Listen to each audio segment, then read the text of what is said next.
ಇದೊಂಥರ ಸಿಟ್ಟು ಸೇಡು ಪ್ರತಿಕಾರದ ರೂಪದಲ್ಲಿ ಇವತ್ತಿನ ಆಳು ಪಕ್ಷ ಈ ತಿದ್ದುಪಡಿಯನ್ನು ತಂದುಬಿಟ್ಟಿದೆ. ಇದುವರೆಗೂ ಅದರ ಕುಲಾಧಿಪತಿಯಾಗಿದ್ದ ರಾಜ್ಯಪಾಲರನ್ನ ಕದಲಿಸ್ಬಿಟ್ಟು ಮುಖ್ಯಮಂತ್ರಿಯನ್ನೇ ಕುಲಾಧಿಪತಿಯಾಗಿ ನೇಮಿಸುವಂತ ಒಂದು ಮಸೂದೆಯನ್ನ ಪಾಸ್ ಮಾಡಿಬಿಟ್ಟಿದ್ದಾರೆ. ಹೆಜ್ಜೆ ಹೆಜ್ಜೆಗೂ ಕೂಡ ವಿಶ್ವವಿದ್ಯಾಲಯಗಳ ಸ್ವಾತಂತ್ರ್ಯ ಮತ್ತು ಸ್ವಾಯತ್ತತೆಯನ್ನ ಮೊಟಕುಗೊಳಿಸ್ತಾ ಬಂದ ಸರ್ಕಾರಗಳು ಸಂಪನ್ಮೂಲಗಳ ಹಂಚಿಕೆ ವಿಚಾರದಲ್ಲಿ ನಮಗೆ ಕೋಆಪರೇಟಿವ್ ಫೆಡರಲಿಸಂ ಬೇಕು, ಒಕ್ಕೂಟ ರಾಜ್ಯ ವ್ಯವಸ್ಥೆಯನ್ನು ಉಳಿಸ್ಕೋಬೇಕು ಅಂತ ಹೇಳ್ತೀರಾ. ಅದರ ವಿಶ್ವವಿದ್ಯಾಲಯಗಳು ಮತ್ತು ಶಿಕ್ಷಣ ವ್ಯವಸ್ಥೆ ಬಂದಾಗ ರಾಷ್ಟ್ರೀಯ ಶಿಕ್ಷಣ ನೀತಿ ಬೇಡ ಅಂತ ತಿರಸ್ಕರಿಸ್ತೀರಾ. ನಮ್ಮ ರಾಜ್ಯಪಾಲರು ಚಾನ್ಸಲರ್ ಆಗಿರೋದು ಬೇಡ ಅಂತ ಅವ್ರನ್ನ ವಿಶ್ವವಿದ್ಯಾಲಯಗಳ ಅಧಿಪತಿ ಹುದ್ದೆಯಿಂದ ಕಿತ್ತಾಕ್ತಾ ಇದ್ದೀರಾ. ಇದ್ಯಾವ ಇಬ್ಬಂದಿತನ? ಕರ್ನಾಟಕದ ವಿಶ್ವವಿದ್ಯಾಲಯಗಳ ಚರಿತ್ರೆಯಲ್ಲಿ ಮತ್ತೊಂದು ಕರಾಳ ಅಧ್ಯಾಯ ಸೇರ್ಪಡೆಯಾಗಿದೆ.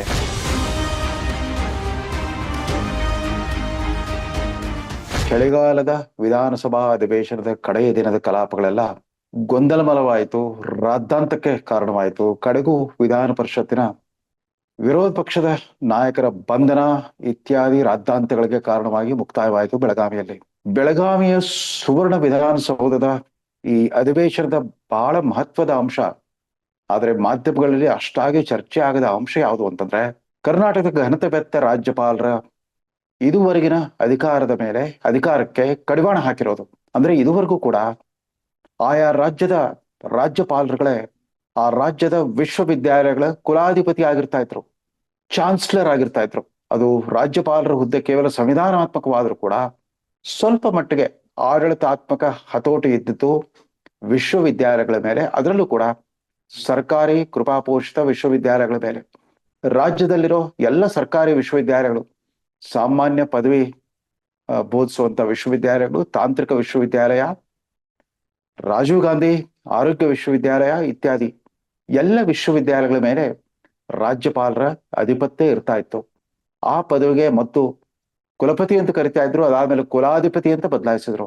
ಹಾಗೇನೆ ವಿಶ್ವವಿದ್ಯಾಲಯಗಳ ಮುಖ್ಯಸ್ಥರಿಗೆ, ಶೈಕ್ಷಣಿಕ ಮತ್ತು ಆಡಳಿತಾತ್ಮಕ ಮುಖ್ಯಸ್ಥರಿಗೆ ಮೊದಲು ಉಪಕುಲಪತಿ ಅಂತ ಕರಿತಾ ಇದ್ರು, ಆಮೇಲೆ ಅದನ್ನು ಕುಲಪತಿ ಅಂತ ಬದಲಾಯಿಸಿದ್ರು. ಬದಲಾವಣೆ ಯಾವಾಗ ಬಂತು ಅಂತಂದ್ರೆ, ಕರ್ನಾಟಕ ವಿಶ್ವವಿದ್ಯಾಲಯ ಮಸೂದೆ 2000 ಅದು ಪಾಸ್ ಆದಾಗ, ಆಗ್ಲೂ ಕೂಡ ಕಾಂಗ್ರೆಸ್ ಸರ್ಕಾರ ಇತ್ತು, ಎಸ್ ಎಂ ಕೃಷ್ಣ ನೇತೃತ್ವದ ಕಾಂಗ್ರೆಸ್ ಸರ್ಕಾರ ಇತ್ತು. ಮಾನ್ಯ ಡಾಕ್ಟರ್ ಜಿ ಪರಮೇಶ್ವರ್ ಅವರು ಉನ್ನತ ಶಿಕ್ಷಣ ಸಚಿವರಾಗಿದ್ದಾಗ ತಂದ ವಿಶ್ವವಿದ್ಯಾಲಯ ಕಾಯ್ದೆ ಪ್ರಕಾರ ಈ ಚಾನ್ಸಲರ್ ಮತ್ತು ವೈಸ್ ಚಾನ್ಸಲರ್ ನಡುವೆ ಉನ್ನತ ಶಿಕ್ಷಣ ಸಚಿವರಿಗೂ ಕೂಡ ಒಂದು ಸ್ಥಾನವನ್ನ ಕಲ್ಪಿಸಿದ್ರು, ಪ್ರೋ ಚಾನ್ಸಲರ್ ಅಂತ, ಸಮಕುಲಾಧಿಪತಿ ಅಂತಂದ್ಬಿಟ್ಟು. ಆಗ ಮಾನ್ಯ ರಾಜ್ಯಪಾಲರ ಪದನಾಮವನ್ನ ಕುಲಾಧಿಪತಿ ಅಂತ ಕರೆದ್ರು ಕನ್ನಡದಲ್ಲಿ, ಮತ್ತು ವಿಶ್ವವಿದ್ಯಾಲಯಗಳ ಉಪಕುಲಪತಿಯ ನಾಮಕರಣವನ್ನ ಕುಲಪತಿ ಅಂತ ಬದಲಾಯಿಸಿದ್ರು. ಇದ್ರ ಮಧ್ಯ ಸಮಕುಲಾಧಿಪತಿ ಆಯಾ ಕಾಲದ ಉನ್ನತ ಶಿಕ್ಷಣ ಸಚಿವರುಗಳು. ಆ 2000 ಕಾಯ್ದೆ ಬಂದಾಗ್ಲೇನೆ ವಿಶ್ವವಿದ್ಯಾಲಯಗಳ ಪ್ರಜಾತಾಂತ್ರಿಕ ಸ್ವರೂಪಕ್ಕೆನೆ ದೊಡ್ಡ ಪೆಟ್ಟು ಕೊಟ್ರು ಅನ್ನೋ ಆರೋಪ ಕೇಳಿ ಬಂದಿತ್ತು. ಯಾಕೆಂತಂದ್ರೆ ವಿಶ್ವವಿದ್ಯಾಲಯ ಅಂದ್ರೆ ಒಂದು ಸಾಮಾನ್ಯ ಕಾಲೇಜಿನ ಆಡಳಿತ ತರ ಅಲ್ಲ, ಒಬ್ಬ ಪ್ರಾಂಶುಪಾಲರು ಮತ್ತು ಅಧ್ಯಾಪಕರ ನಡುವೆ ನಡೆಯೋ ಒಂದು ಸಂಸ್ಥೆ, ಅದಕ್ಕೆ ನೇರವಾಗಿ ಸರ್ಕಾರದ ಯಜಮಾನಿಕೆ ಇರುತ್ತೆ. ಭಾರತದಲ್ಲಿ ವಿಶ್ವವಿದ್ಯಾಲಯ ವ್ಯವಸ್ಥೆ ಪರಿಕಲ್ಪನೆ ಜಾರಿಗೆ ಬಂದಿತ್ತು ಸರ್ ಡಾಕ್ಟರ್ ಎಸ್ ರಾಧಾಕೃಷ್ಣನ್ ಸಮಿತಿಯ ವರದಿ ಅನುಸಾರವಾಗಿ. 1948 ರಾಧಾಕೃಷ್ಣನ್ ಸಮಿತಿ, ಆವತ್ತಿನ ಸ್ವತಂತ್ರ ಭಾರತದ ಪ್ರಪ್ರಥಮ ಸರ್ಕಾರ, ಜವಾಹರ್ಲಾಲ್ ನೆಹರು ಅವರ ಸರ್ಕಾರ ನೇಮಿಸಿದ್ದ ತಜ್ಞರ ಸಮಿತಿಗೆ ತದನಂತರ ರಾಷ್ಟ್ರದ ಉಪರಾಷ್ಟ್ರಪತಿ ಮತ್ತು ರಾಷ್ಟ್ರಪತಿ ಪದವಿಗಳನ್ನು ಅಲಂಕರಿಸಿದ ಡಾಕ್ಟರ್ ಎಸ್ ರಾಧಾಕೃಷ್ಣನ್ರಂತ ಒಬ್ಬ ಶ್ರೇಷ್ಠ ತತ್ವಜ್ಞಾನಿ ಮತ್ತು ಶಿಕ್ಷಣ ತಜ್ಞ ವಿಶ್ವವಿದ್ಯಾಲಯ ವ್ಯವಸ್ಥೆಯ ಒಂದು ನೀಲ ನಕ್ಷೆಯನ್ನು ರಚಿಸಿಕೊಟ್ಟಿದ್ರು.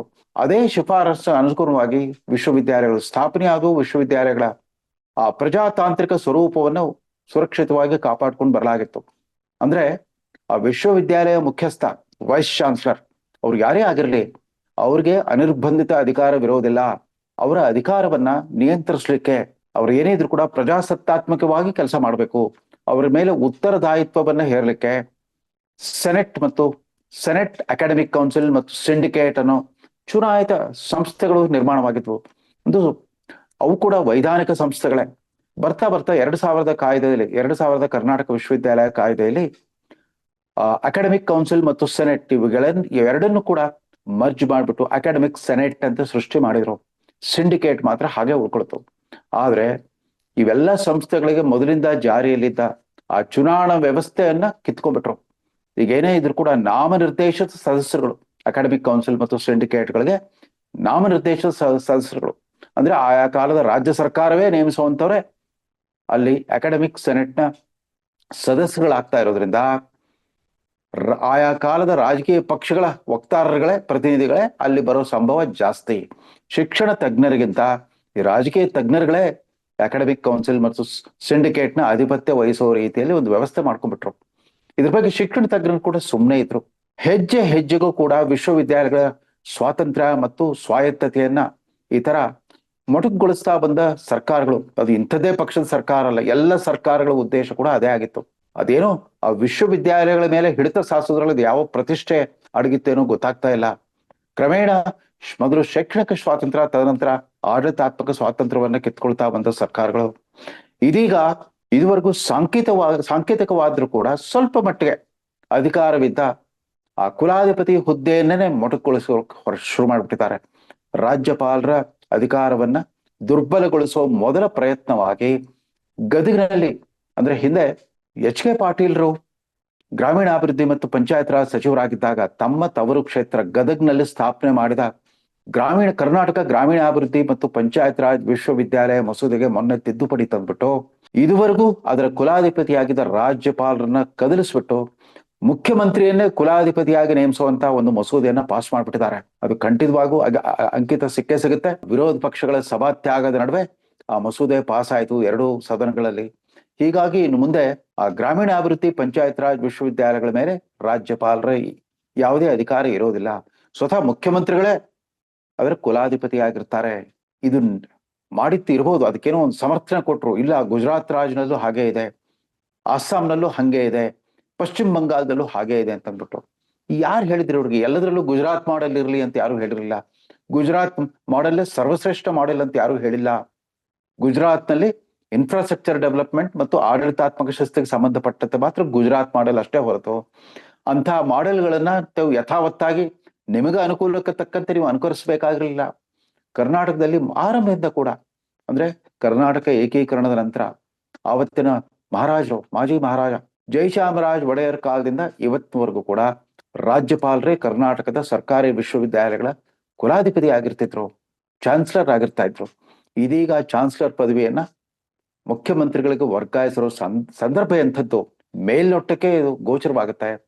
ಈಗ 4 ತಿಂಗಳ ಹಿಂದೆ ಮೈಸೂರಿನ ಮೂಡಾ ಹಗರಣದಲ್ಲಿ ಮುಖ್ಯಮಂತ್ರಿಗಳು ಮತ್ತು ಅವರ ಕುಟುಂಬಕ್ಕೆ ಸಂಬಂಧಿಸಪಟ್ಟೆ ಕೆಲವು RTI ಕಾರ್ಯಕರ್ತರು ಮೊಕದ್ದಮೆ ಹೂಡ್ಲಿಕ್ಕೆ ಅಥವಾ ವಿಚಾರಣೆ ನಡೆಸಲಿಕ್ಕೆ ಒತ್ತಾಯಿಸ್ಬಿಟ್ಟು ರಾಜ್ಯಪಾಲರಿಗೆ ಅನುಮತಿ ಕೇಳಿದ್ರಲ್ಲ, ಆ ಅನುಮತಿ ಕೊಟ್ಟ ಮೇಲೆ ನಡೆದಂತ ರಾಜಕೀಯ ತಲ್ಲಣ ಏನಿದೆ, ಕೋಲಾಹಲ ಏನಿದೆ, ಅದಕ್ಕೆ ಪ್ರತಿಕಾರ ರೂಪದಲ್ಲಿ ನನ್ನ ವಿರುದ್ಧ ಕ್ರಿಮಿನಲ್ ಮೊಕದ್ದಮೆ ಹೂಡ್ಲಿಕ್ಕೆ ಇವರು ಅನುಮತಿ ಕೊಡ್ತಾರೋ ಇರಲಿ, ಅವ್ರಿಗೂ ಮಾಡ್ತಾರೆ ಅನ್ನೋ ರೀತಿಯಲ್ಲಿ ಇದೊಂಥರ ಸಿಟ್ಟು, ಸೇಡು, ಪ್ರತಿಕಾರದ ರೂಪದಲ್ಲಿ ಇವತ್ತಿನ ಆಳು ಪಕ್ಷ ಈ ತಿದ್ದುಪಡಿಯನ್ನ ತಂದುಬಿಟ್ಟಿದೆ.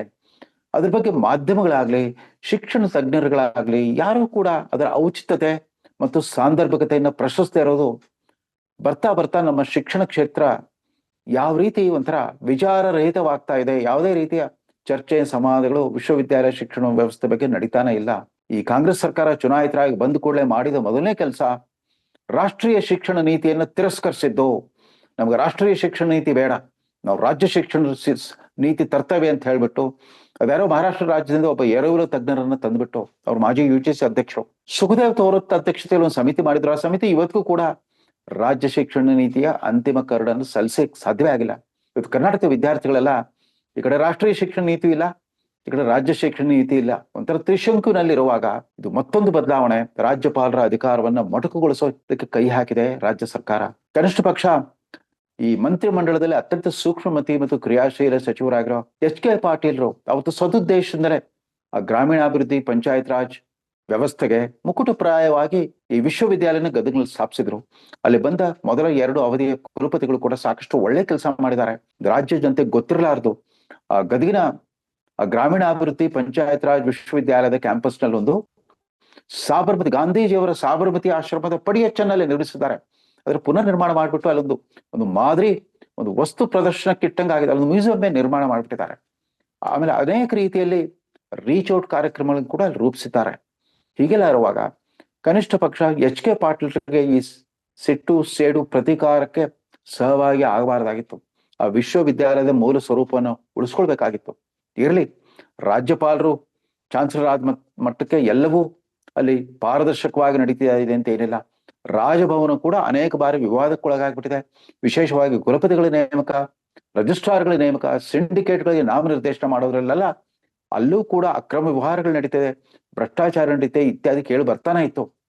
ಆದ್ರೆ ಈಗಾಗಲೇ ಸಾಕಷ್ಟು ಕಾರ್ಯಭಾರ ಇರೋ ಮುಖ್ಯಮಂತ್ರಿಗಳು, ಅದರಲ್ಲೂ ನಮ್ಮ ಮುಖ್ಯಮಂತ್ರಿಗಳಂತೂ ಸ್ವತಃ ಹಣಕಾಸು ಸಚಿವರು ಆಗಿರೋದ್ರಿಂದ, ಜೊತೆಗೆ ಅವರ ಪಕ್ಷದ ಅತ್ಯಂತ ಜನಪ್ರಿಯ ರಾಜಕೀಯ ಮುಖಂಡರು ಆಗಿರೋದ್ರಿಂದ ಅವ್ರಿಗೆ ಎಲ್ಲಿ ಪುರುಸತ್ತಿರುತ್ತೆ ವಿಶ್ವವಿದ್ಯಾಲಯದ ಕಡೆ ಲಕ್ಷ್ಯ ಕೊಡೋದಕ್ಕೆ. ಹೆಚ್ಚು ಅಂತಂದ್ರೆ ಯಾವ್ದಾದ್ರು ಒಂದು ಘಟಿಕೋತ್ಸವದಲ್ಲಿ ಮುಖ್ಯ ಅತಿಥಿಯಾಗಿ ಹೋಗ್ಬಿಟ್ಟು ಪದವಿ ಪ್ರದಾನ ಆ ಸಾಂಕೇತಿಕ ಸಮಾರಂಭದಲ್ಲಿ ಪಾಲ್ಗೊಳ್ಬಹುದು ಅಷ್ಟೇ. ಉಳಿದಂತೆ ವಿಶ್ವವಿದ್ಯಾಲಯಗಳ ರಾಜಕೀಕರಣದ ಮೊದಲ ಹೆಜ್ಜೆ ಅಂತ ಇದನ್ನು ಕರಿಬಹುದು. ನೀವೆಲ್ಲ ಕಳೆದ 1 ವರ್ಷದಿಂದ ಕೇಂದ್ರದ NDA ಸರ್ಕಾರದ ವಿರುದ್ಧ ಸಿಕ್ಕಾಪಟ್ಟೆ ರೊಚ್ಚೆಬ್ಬಿಸ್ತಾ ಇದ್ದೀರಾ. ನೀವು ಸಂಪನ್ಮೂಲಗಳ ಹಂಚಿಕೆ ವಿಚಾರದಲ್ಲಿ ನಮಗೆ ಕೋಆಪರೇಟಿವ್ ಫೆಡರಲಿಸಂ ಬೇಕು, ಒಕ್ಕೂಟ ರಾಜ್ಯ ವ್ಯವಸ್ಥೆಯನ್ನು ಉಳಿಸ್ಕೋಬೇಕು ಅಂತ ಹೇಳ್ತೀರಾ. ಆದರೆ ವಿಶ್ವವಿದ್ಯಾಲಯಗಳು ಮತ್ತು ಶಿಕ್ಷಣ ವ್ಯವಸ್ಥೆ ಬಂದಾಗ ರಾಷ್ಟ್ರೀಯ ಶಿಕ್ಷಣ ನೀತಿ ಬೇಡ ಅಂತ ತಿರಸ್ಕರಿಸ್ತೀರಾ. ನಮ್ಮ ರಾಜ್ಯಪಾಲರು ಚಾನ್ಸಲರ್ ಆಗಿರೋದು ಬೇಡ ಅಂತ ಅವ್ರನ್ನ ವಿಶ್ವವಿದ್ಯಾಲಯಗಳ ಅಧಿಪತಿ ಹುದ್ದೆಯಿಂದ ಕಿತ್ತಾಕ್ತಾ ಇದ್ದೀರಾ. ಇದ್ಯಾವ ಇಬ್ಬಂದಿತನ? ರಾಜ್ಯ ಸರ್ಕಾರ ಪದೇ ಪದೇ ಈ ರೀತಿ ಒಕ್ಕೂಟ ರಾಜ್ಯ ವ್ಯವಸ್ಥೆಗೆ ತಾನೇ ಈ ತರ ವಜ್ರಾಘಾತ ಉಂಟು ಮಾಡ್ತಾ ಮತ್ತೊಂದ್ ಕಡೆ ಕೇಂದ್ರದ ವಿರುದ್ಧ ಬೆರಳು ತೋರಿಸ್ತಾ ಇರುತ್ತೆ. ಕೇಂದ್ರ ಸರ್ಕಾರ ನಮ್ಮ ಅಧಿಕಾರವನ್ನು ಕಿತ್ಕೊಳ್ಳುತ್ತೆ, ಒಕ್ಕೂಟ ರಾಜ್ಯ ವ್ಯವಸ್ಥೆಗೆ ಮಾರಕ ಆಗೋದು ಅಂತ ನೀತಿಗಳನ್ನ ಹೇರ್ತಾ ಇದೆ ಅಂತ ಹೇಳ್ತಾ ಇರ್ತೀರಿ. ಬಟ್ ನೀವು ಮಾಡ್ತಿರೋದು ಅದೇ. ವಿಶ್ವವಿದ್ಯಾಲಯಗಳ, ಕರ್ನಾಟಕದ ವಿಶ್ವವಿದ್ಯಾಲಯಗಳ ಚರಿತ್ರೆಯಲ್ಲಿ ಮತ್ತೊಂದು ಕರಾಳ ಅಧ್ಯಾಯ ಸೇರ್ಪಡೆಯಾಗಿದೆ. ಗದಗಿನ ಪಂಚಾಯತ್ ರಾಜ್ ಮತ್ತು ಗ್ರಾಮೀಣಾಭಿವೃದ್ಧಿ ಮತ್ತು ಪಂಚಾಯತ್ ರಾಜ್ ವಿಶ್ವವಿದ್ಯಾಲಯಗಳಿಂದ ಶುರುವಾದ ಈ ಪ್ರಕ್ರಿಯೆ ಬಹುಶಃ ಇನ್ನು ಮುಂದೆ ಸರಣಿಯಾಗಿ ಮುಂದುವರಿಯುತ್ತೆ ಅಂತ ಕಾಣುತ್ತೆ. ಬಹುತೇಕ ಎಲ್ಲ ವಿಶ್ವವಿದ್ಯಾಲಯಗಳ ಮೇಲೂ ಕೂಡ ರಾಜ್ಯಪಾಲರ ಈಗಿರುವ ಅಧಿಕಾರವನ್ನ ಕಿತ್ಕೊಳ್ಳೋ ಪ್ರಕ್ರಿಯೆ ಮೊದಲ ಹೆಜ್ಜೆ ಅಂತ ಕಾಣುತ್ತೆ. ಈ ಬಗ್ಗೆ ನಾನು ಒಬ್ಬ ವೃತ್ತಿವಂತ ಅಧ್ಯಾಪಕನಾಗ್ಬಿಟ್ಟು ಇದ್ರ ಬಗ್ಗೆ ತಾತ್ವಿಕ ಪ್ರತಿಭಟನೆಯನ್ನು ದಾಖಲಿಸ್ತಾ, ವಿಷಾದವನ್ನು ವ್ಯಕ್ತಪಡಿಸ್ತಾ ಈ ಸಂಚಿಕೆಯನ್ನು ಮುಗಿಸ್ತಾ ಇದ್ದೇನೆ. ನಮಸ್ಕಾರ.